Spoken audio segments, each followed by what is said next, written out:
Hey, what's going on, guys? Welcome back. Well, in today's episode, we have a lot of great parts going on to our 68 Charger project. We've got the full QA1 front and rear suspension setup. We've got tubular K-frame, upper and lowers, coilovers all the way around, power rack and pinion, 4-link in the back, Dana 60, 410 with the spool. So many cool parts going on this thing, but most importantly, we are going to make this car a roller for the first time in almost 50 years. So can't wait to see it. Can't wait to share it with you guys. So stay tuned. Got a lot of great stuff coming up.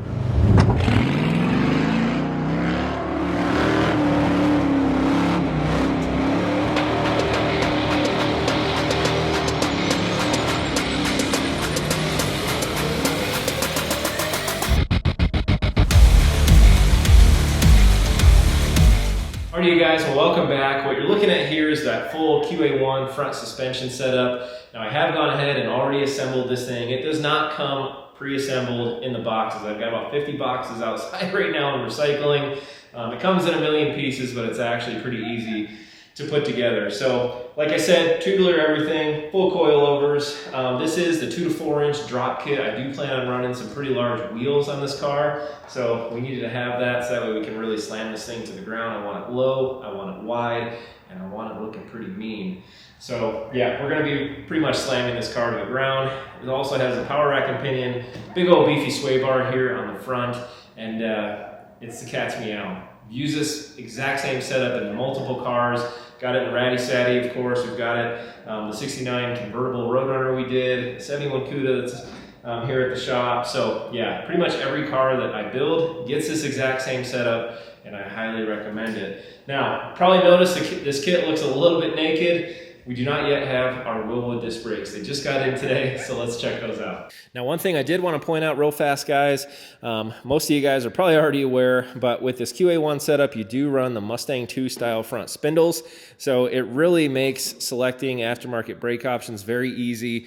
A whole bunch of different brakes available, but I tend to always go with Wilwood, and I really appreciate them providing the brakes for this car. This is the first time I'm ever actually using the black 6-piston brakes. I've always used the bright red, but man, this black with the silver lettering on there looks absolutely killer. And, you know, again, depending on what color we actually choose for the car, who knows, black may match a few different things. We are still taking suggestions for what color you guys think we should paint the car. But this is a very comprehensive kit. We've got the 2-piece rotors here, the hats, we've got our adapters for the Mustang 2 style spindles to the Wilwood brakes. We've got our hub assembly here. I mean, this thing is an absolutely killer kit. I love it. Very comprehensive. We've got all of our bearings, our dust seals, you name it, everything to mount this entire kit and put it on our suspension. The only thing that I will not be using is their wheel studs. I'm going to be running the ARP studs just because they're much longer, and you know, depending on what we run this car with, if we run slicks on it, if we run, you know, crazy offset wheels, you name it. I did find with the Ratty Satty and the Billet Specialties wheels, I did have to run a much longer stud than what came with the kit. So we'll go ahead and put those in. Not really a big deal. They just thread straight into our hubs here. So if we don't need as long of wheel studs as what I'm thinking, of course, we can just back them out and go ahead and replace them. All right, you guys, and with that, let's go ahead, let's get these brakes mounted up onto our suspension and get it installed in the car. What do you say? Good. No more recording. No more recording. All right, no more talking. Let's get to work.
All right, so we got the rest of our suspension and our brakes all put together, and I must say, I love the calipers in black. I'm normally a red guy or an orange guy or a bright color guy, so you can see them through the wheel, but man, they look killer in black. It's like subdued, yet badass at the same time. We've got our ARP studs installed there. Everything is Loctited down and pretty much good to go. So these will look absolutely spectacular through a set of Billet Specialties wheels. And yeah, I just love the fact that it matches everything else. But now would be about the time where we would roll this puppy underneath the car here and bolt it up, but unfortunately we got an issue. So your K-member mounts in, it's got 4 bolts here that hold it in, and I went around, I started chasing all these threads, cleaning everything up, and unfortunately the threads in this mount bolt right here are like completely wiped out. And you know, this car is more than 50 years old, been sitting in the dirt for a long time, so these things naturally just kind of eat themselves away. So yeah, what we'll end up doing here, I've actually got a little crack in the frame rail too. I don't know if you guys can see that there, but we'll go ahead and grind that back, weld it and fix it. But we'll go ahead, we'll drill out these 2 little welds here, and then we will also window the side of the frame rail right here. We'll knock that nut out. We will weld in a brand new 5/8 nut. Nothing super special here, but we can clean up the inside of that frame rail, weld this thing up, prime it, and then yeah, weld the little piece back there, grind it, blend it, and make it look like it was never done. So it's way better to find these things right now than when the car is in primer or paint, or, you know, worst case scenario when the car is assembled and you go to put the suspension back in it. So yeah, a little bit of work now definitely saves me a world of hurt later down the road. So let's go ahead, let's open this frame rail up, get this nut replaced, and let's get this suspension all bolted up.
Alrighty, you guys, well, a whole lot of work got done there, and I did not do really any talking, so let me give you an update on everything that we did. Now, before I get started here, if you guys are looking for that step-by-step breakdown of every single part and piece of this entire kit, all of it detailed out, check out the Roadrunner videos, the CUDA videos, and the SATI videos. I did it in much more detail. So let me just share with you guys something that's different about this kit, because there are a few things that stand out apart from the other installs that I've done. First and foremost, you guys saw me weld on spring perches to kind of start. So as I mentioned earlier, this car does have mini tubs, and to make sure that we're not robbing any sort of wheel clearance space, we needed to move those further inboard. Now, I did luck out. This rear end did not come with them, and I actually had an extra set laying around that came with the US Car Tool kit, and I was able to make those work. So I took the factory measurements, pushed them in 2.5 inches because that's the width of our mini tub, and went ahead, welded them on, and as you guys can see, it is dead in line with the frame rail, which is exactly what I was looking for. So I did just tack these in. So when I drop it out here to weld in the upper trailing arm brackets, which I'll get to in a minute, we'll go ahead, pop these off again, weld those solid, and we'll be good to go. But I took some angle measurements. I flipped the axle upside down, made sure that, you know, where it's supposed to be flat on the bottom side of the axle, made that measurement match the other two, and it's within 1/10 of a degree. So I figure it's probably good enough. Now, this is the Dana 60, of course, and you know, the other kits that I've installed have been the 8 3/4. There's really no difference to the install whatsoever.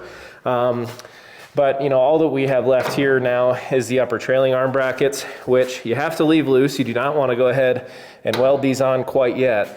And you guys notice we've got the gunny wheels. If you guys don't know what these are, no, these are not the wheels that will be on the car when we drive it, okay? These are body shop wheels, and they're really meant to turn this thing into a roller and to put it at ride height, because that's exactly what we need to do to get these upper trailing mount arms welded on. So from here, guys, what we'll do, we'll pull that screw jack out of the way. The rear end is going to it's going to tilt back is what it's going to do.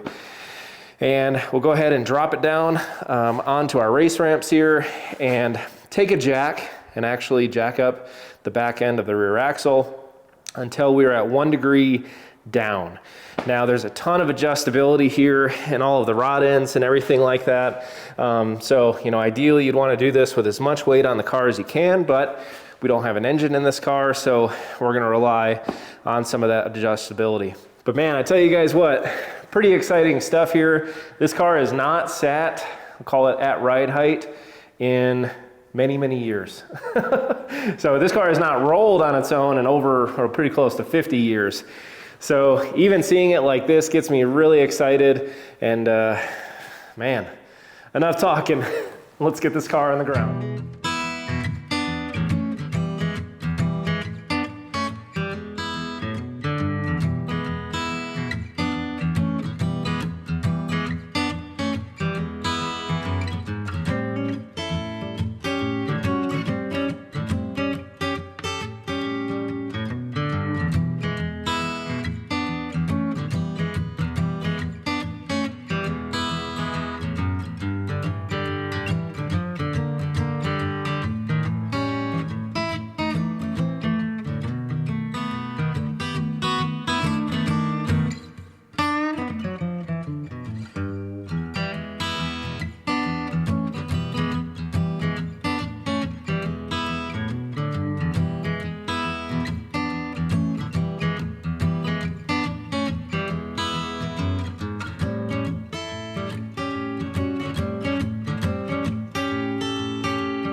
Alright, you guys, well, after close to 45 years, our 68 Charger is finally, once again, a roller. It's been long enough that this car has been off of wheels and tires, but to actually see this thing rolling and rolling really smooth, really good, it gets me so excited. So it looks even better on the centerline wheels, but we do have one major problem. We don't have nearly enough wheel and tire on this thing. I bet you we could fit probably close to a 4-inch wider wheel and tire on this car, and these things are already pretty wide wheels, as well as having slicks on there, but this car does make them look pretty small. So we're going to definitely widen those out quite a bit, and we'll put a really nice wheel and tire combination in this car to actually fill the entire thing.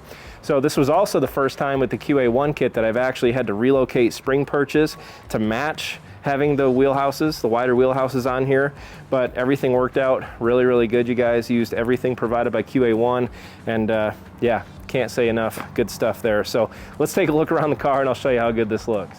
Now, before you guys say anything about this car leaking already, no, that is not from the car. It has been raining and actually snowing here in the last week so bad that it ended up flooding my garage a little bit, so ended up pushing a lot of that out, and yeah, it tends to pool in the center of my driveway. But that definitely does not make the car look any worse, and man, I'm so in love with this car, you guys.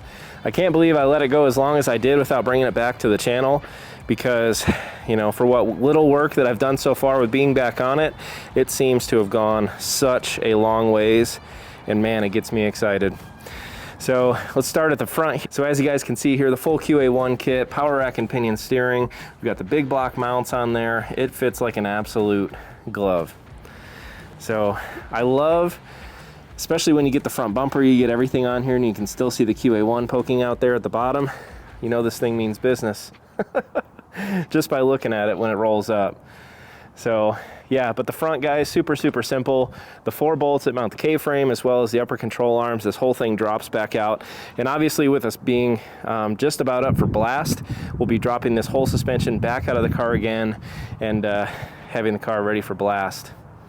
But now looking at the back here, again, you guys can see we definitely have some more room here. We can fill out those wheelhouses quite a bit more. And then also just here on the inside, you guys can see how much room we've got up in there. And then lastly, you guys saw me install the rear sway bar kit. And again, we've installed this thing on multiple cars. It's an absolutely killer kit, very easy to install. And man, it looks so good. Alrighty, you guys, well, with that, man, I can't stop looking at this car. I feel like it's come a long ways in just one video, but man, it really motivates me, and I tell you what, it makes me feel really proud with how far it's come so far. You know, basically, I mean, with the amount of metal that has been replaced on this thing, this car never had a chance, again, to see life, and I'm happy to be the one to do it, and I'm happy that I can show you guys how it's done, and yeah, I can't wait to see this thing doing badass smoky burnouts. So, well, what comes next? Well, we got about 2 weeks or so before our blast appointment, and we've had this scheduled multiple times now, unfortunately. But with the weather, we've had rain, we've had snow, we've had cold temperatures. A lot of things have gotten in the way. I've had to move it 2 different times. And so we're going to finally get this thing blasted, and to do that, front and rear suspension has to come off again. But between now and then, we should be able to put some weight on the front of this car. We can panel match, we can gap everything, we can make it all exactly how I want it, so that way it all goes back together really nice, and the body work hopefully is really minimal. I mean, with how much metal's been replaced on this thing, most of it's AMD sheet metal. There is some original Mopar metal put back on this car, but yeah, hopefully the body work is kept at a minimal, because I'm ready to see this thing in paint.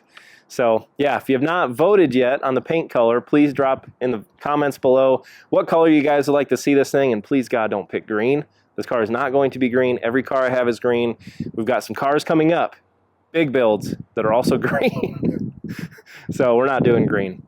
But yeah, guys, man, I could just sit out here all night and look at this thing.